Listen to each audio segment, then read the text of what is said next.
Bonsoir à tous, ravi de vous retrouver sur Monaco Info pour un nouveau JT dont voici les titres.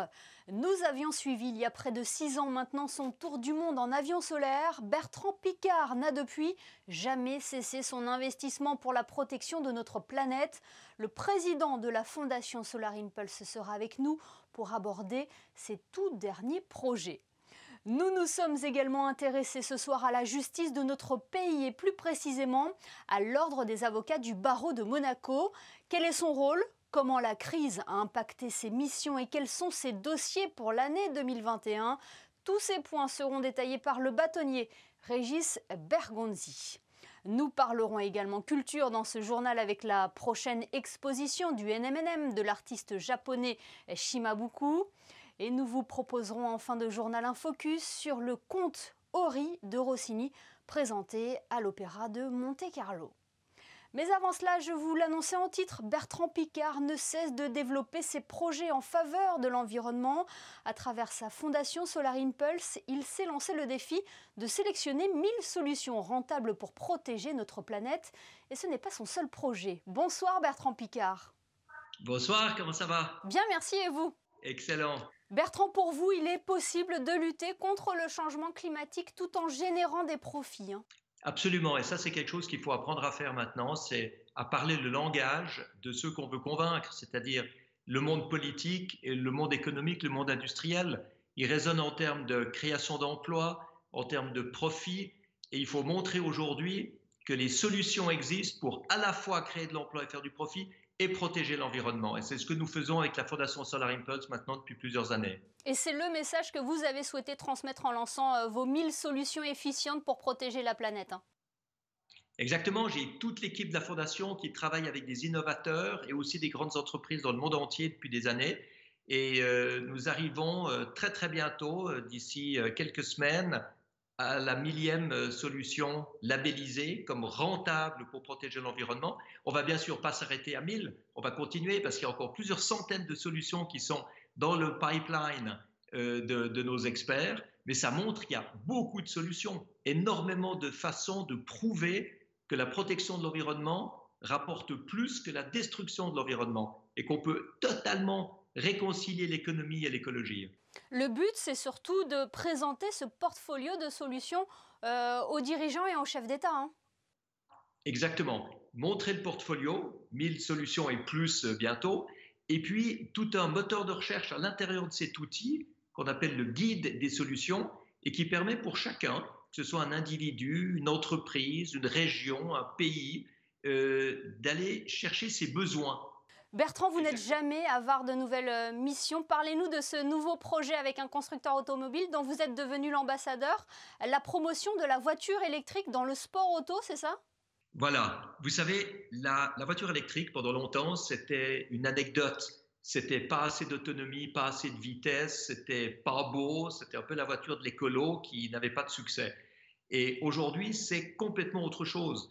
Aujourd'hui, quand on voit ce que fait Hyundai avec la Veloster, c'est une voiture de course qui est beaucoup plus rapide qu'une voiture de sa catégorie avec moteur thermique. Et j'ai eu l'immense chance de pouvoir essayer cette voiture il y a quelques jours à Monaco avec le Prince Albert et j'étais soufflé parce que vous avez des meilleures performances en étant propre et électrique qu'en ayant une voiture qui fait du bruit et de la fumée. En gros, c'est tout aussi fiable et ça peut être aussi synonyme de performance.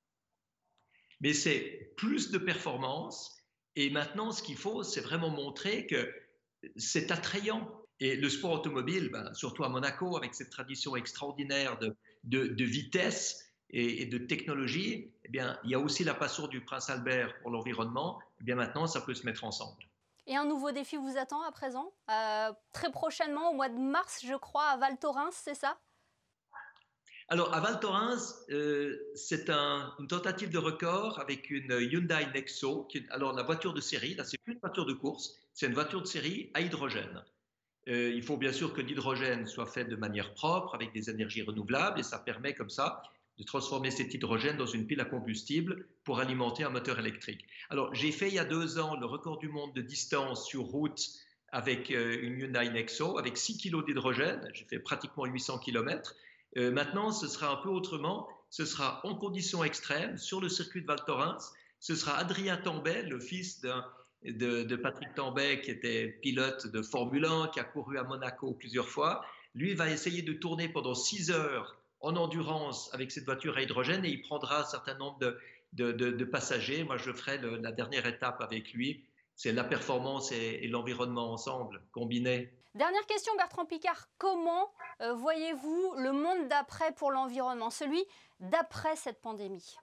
Cette pandémie a donné un coup terrible à l'économie, ce qui a justifié maintenant que des gouvernements mettent des milliards d'euros à disposition pour ce qu'ils appellent la relance économique. Mais cette relance, elle doit se faire dans l'efficience et dans l'écologie et pas dans les vieilles technologies. C'est clair que ce serait aberrant de soutenir une entreprise automobile pour continuer à fabriquer des moteurs polluants qui seront de toute façon interdits dans les villes dans 5 ou 10 ans. Donc il faut que cet argent serve à stimuler tous les nouveaux secteurs technologiques dans la mobilité électrique, la rénovation des bâtiments, les smart grids, c'est-à-dire la gestion intelligente de l'énergie.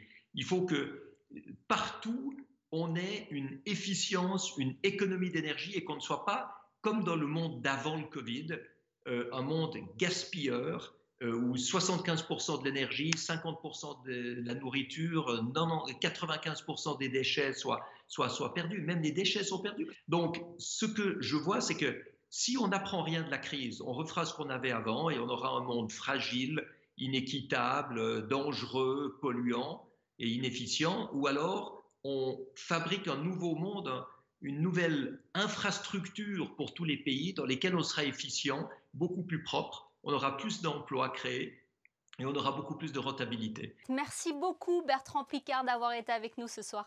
Avec plaisir. On retrouve Frédéric Elion pour un point sur l'actualité. Bonsoir Frédéric. On débute avec cette information concernant des travaux de voirie. Nous vous proposions dans une précédente édition un point sur ce qui est réalisé au début du boulevard du Jardin Exotique. Voici de nouvelles informations concernant des travaux qui vont débuter eux aussi le 22 février pour se terminer vers le 7 mai. Ah oui, ce sont des travaux qui vont se passer rue du Rocher sur le boulevard Charles III, à proximité de la place d'Armes. Ce sont des travaux réalisés pour le compte de la SMEG. De la même manière, c'est le renouvellement du réseau existant qui date celle-ci de 1960, donc qui est également très vieillissant. On va en profiter pour réfectionner également l'éclairage public. Nous avons une première phase durant laquelle on va devoir dévier la ligne des bus qui a emprunté le tunnel Serra-Vallée pour desservir le port. Donc ça va durer une semaine, du 22 au 26, ils vont devoir emprunter la place d'Armes.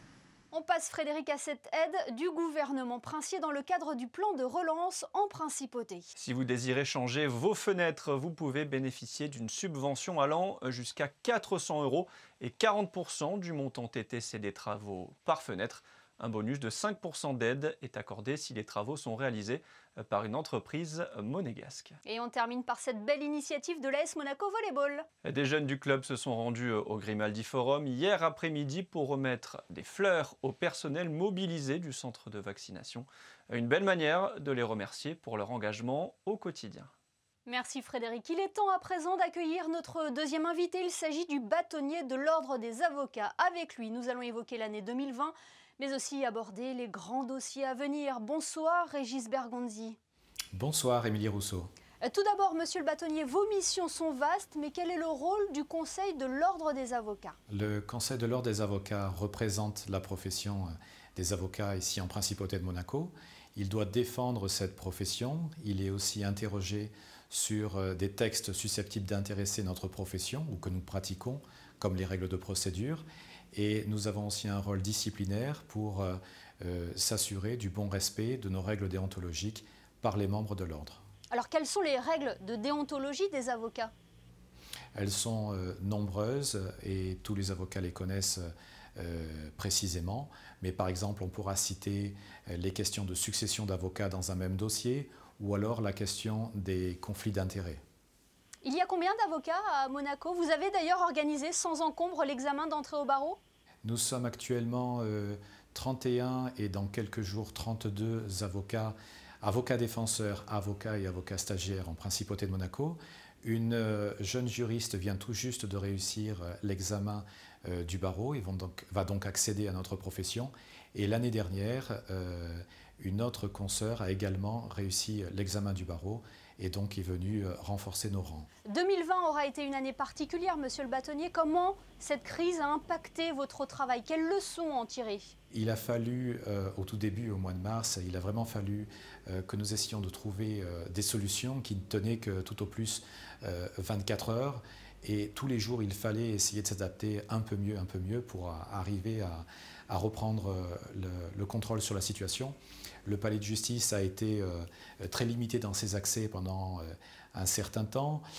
Puis petit à petit, des choses ont été mises en place pour arriver à faire face et à s'organiser et à ce que la justice puisse reprendre son cours. Alors pas de manière optimale, mais de manière suffisamment convenable en fonction des intérêts en présence et notamment du risque sanitaire. Oui, et l'année 2020 s'est clôturée par le vote de la loi contre le blanchiment d'argent, la lutte contre la corruption et le financement du terrorisme. C'est une loi importante, hein. Alors c'est une loi fondamentale pour Monaco et notamment sur la visibilité de la principauté et son appréhension sur la scène internationale. Pour l'Ordre des avocats, cette loi marque un changement important parce que nous avons été entendus, nous les membres du Conseil de l'Ordre, au Conseil national. Et cet entretien ne s'est pas soldé par une simple prise de température. Elle a abouti à de nombreux amendements du texte proposé. Et au final, le bâtonnier a vu ses attributions extrêmement renforcées à nombre de titres dans la lutte contre le blanchiment. C'est-à-dire qu'il devient désormais, dans la loi applicable à ce jour, il devient le référent, l'organe de contrôle des membres de l'ordre et celui qui doit recevoir les déclarations de soupçons et de décider s'il y a lieu ou non d'une transmission ultérieure de ces déclarations de soupçons. Nous parlons de cette loi, mais vous êtes d'ailleurs consulté régulièrement sur les réformes législatives. Oui, tout à fait, notamment sur deux très gros chantiers qui nous intéressent, l'un relatif à la réforme de la procédure civile et l'autre relatif à la réforme de la procédure pénale. Nous avons souhaité et obtenu de pouvoir communiquer le texte qui était en préparation à l'ensemble des membres de l'ordre. Nous avons transmis toutes leurs observations, recommandations aux autorités compétentes, autorités judiciaires compétentes notamment, et nous avons pu faire valoir notre point de vue sur nombre de sujets. Alors quels sont les autres dossiers que vous souhaiteriez mener à bien en 2021, monsieur le bâtonnier ? On peut citer notamment, alors dans le rôle social que les avocats ont à Monaco, il faut savoir que les avocats de Monaco remplissent quelques 1300 missions au titre de l'assistance judiciaire chaque année, et notamment pour l'année 2020. Donc c'est un travail tout à fait considérable. Si vous avez des ressources inférieures à 1 666 € par mois, vous avez le droit à un avocat qui pourra défendre vos droits et vous assister. Mais se poser la question de l'accès aux droits pour la tranche intermédiaire entre ce seuil que je viens de citer et des gens qui ne pourraient pas nécessairement faire face à des frais de justice. Dans ce cadre, un projet est en discussion que nous appelons de nos vœux, tendant à la mise en place d'une assistance judiciaire partielle. Par ailleurs, indépendamment de cela, nous avons fait appel au volontariat au sein de l'ordre et une liste de 7 avocats a été mise en place pour assister au mieux l'association d'aide aux victimes d'infractions pénales. Merci beaucoup Régis Bergondy d'avoir été avec nous ce soir. Merci.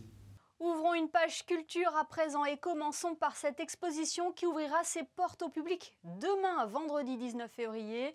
La sirène de 165 mètres et autre histoire est à découvrir au NMNM à la Villa Paloma. Sandrine Nègre et Alexandra Marangoni ont pu se rendre sur place pour vous donner un avant-goût. Hans Andersen et Walt Disney ont largement contribué à l'image que l'on se fait d'une sirène, c'est-à-dire petite. Eh bien ici, oubliez tout cela. Une fois le seuil de la Villa Paloma passé, le visiteur plonge dans cette exposition où une sirène de 165 mètres est à l'honneur. Elle trouve son origine dans une légende médiévale japonaise découverte par l'artiste. Pour comprendre cette exposition au NMNM, il faut se plonger dans le travail de Shimabuku.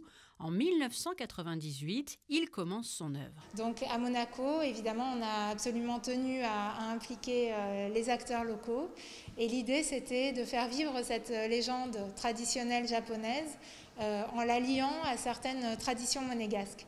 Donc on a proposé à Shimabuku de faire réaliser une fougasse traditionnelle monégasque en forme de sirène à l'échelle 1/100e, ce qui était un vrai défi qui a été relevé par Marc Costa, qui nous a livré cette sirène magnifique qui a été réalisée, je dois dire, en étroite collaboration avec Shimabuku, qui est allé dans leur atelier, qui a mis la main à la pâte vraiment. Une autre forme aussi de récit qu'on a produit, effectivement, c'est cette plaque commémorative que l'on retrouve sur les monuments de Monaco, sur les chapelles, et qui va raconter en monégasque, ça a été traduit en monégasque, la légende de la sirène. Alors Shimabuku avait très envie, un peu en clin d'œil à l'idée de cette sirène géante, de s'imaginer quelle pouvait être la taille de la plus grande femme de Monaco. Et le musée a passé une petite annonce, à la fois dans les médias et sur les réseaux sociaux. Et la plus grande femme qui nous a répondu est une joueuse de volley-ball professionnelle. Participatif et poétique, les adjectifs ne manquent pas pour décrire le travail de l'artiste qui repose sur une esthétique relationnelle afin de relier le plus grand nombre de personnes. Preuve de cet aspect à la fois artistique et collaboratif, cette œuvre réalisée à partir de pierres récupérées après la démolition de la villa Ida dans le quartier Platy. Actually, these elements, like a concrete or block or brick, came from one house.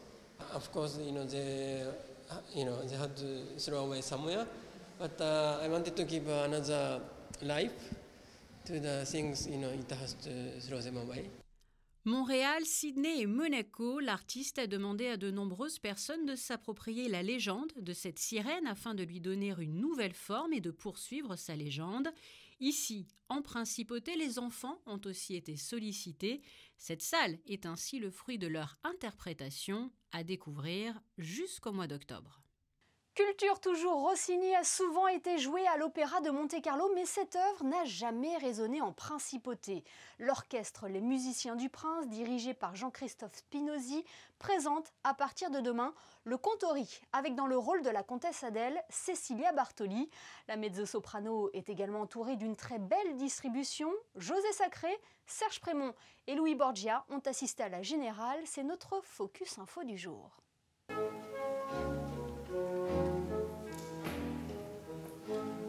Chef-d'œuvre de grâce, de drôlerie et de verve inimitable, le Contori de Rossini est donné pour la première fois à l'Opéra de Monte-Carlo, avec Maxime Mironoff le Contori, Rebecca Olvera Isolier et la merveilleuse Cecilia Bartoli dans le rôle de la comtesse Adèle.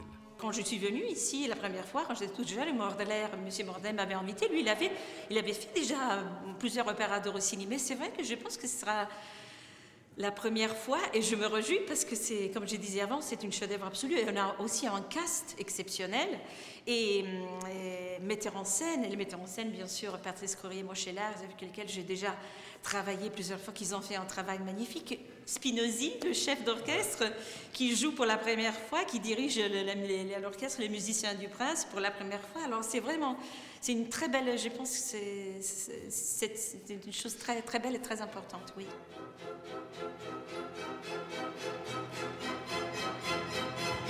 Jean-Christophe Spinozzi, le Contori est un opéra bouffe d'après un vaudeville et un livret assez banal d'Eugène Scribe.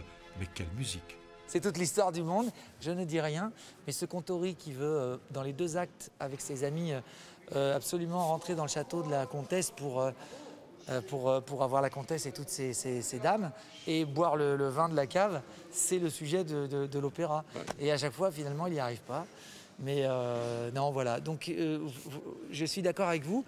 Il y a un gap, comme on dit aujourd'hui, entre le sublime de la musique et le côté absolument trivial et sauvage de l'histoire, mais tellement comique. Et ce différentiel, ça crée une poésie aussi et une énergie incroyable pour cette œuvre.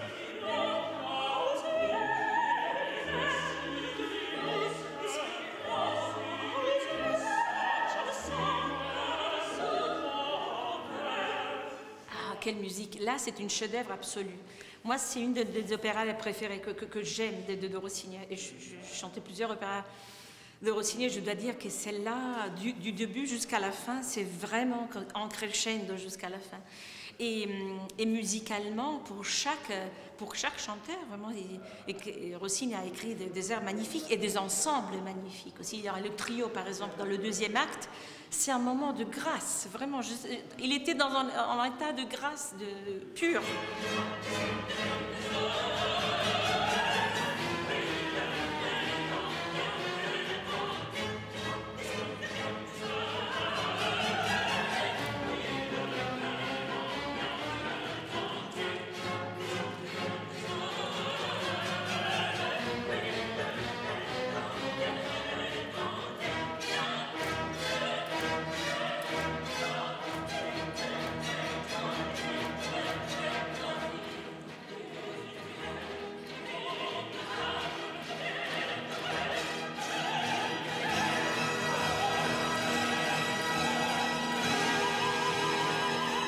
Jean-Christophe Spinozzi, vous dirigez pour la première fois les musiciens du Prince, mais vous avez très souvent travaillé avec Cecilia Bartoli. C'est toujours une joie, c'est la personne la plus belle qui soit, c'est-à-dire c'est la plus grande artiste du monde et en plus c'est la plus gentille.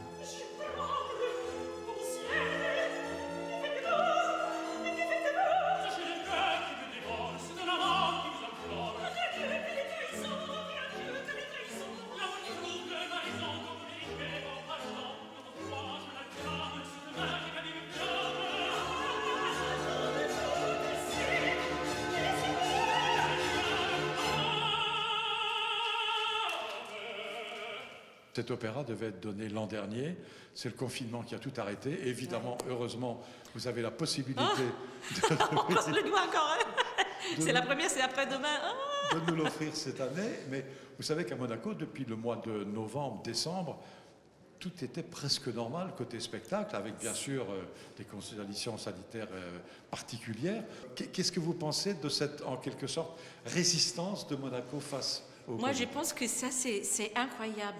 C'est tellement un privilège. On se trouve dans un moment, on est vraiment de privilégiés. Et là, c'est vrai qu'on a besoin de le vaccin, ça c'est sûr. Mais la musique, c'est très important aussi. Alors, plus de musique, plus de concerts, moins de médicaments, parce que les gens souffrent tellement de solitude. C'est vrai, c'est un moment difficile, mais il faut continuer à faire la musique avec toutes les précautions. Oui. Et tout l'art, enfin, toutes les formes d'art, bien sûr.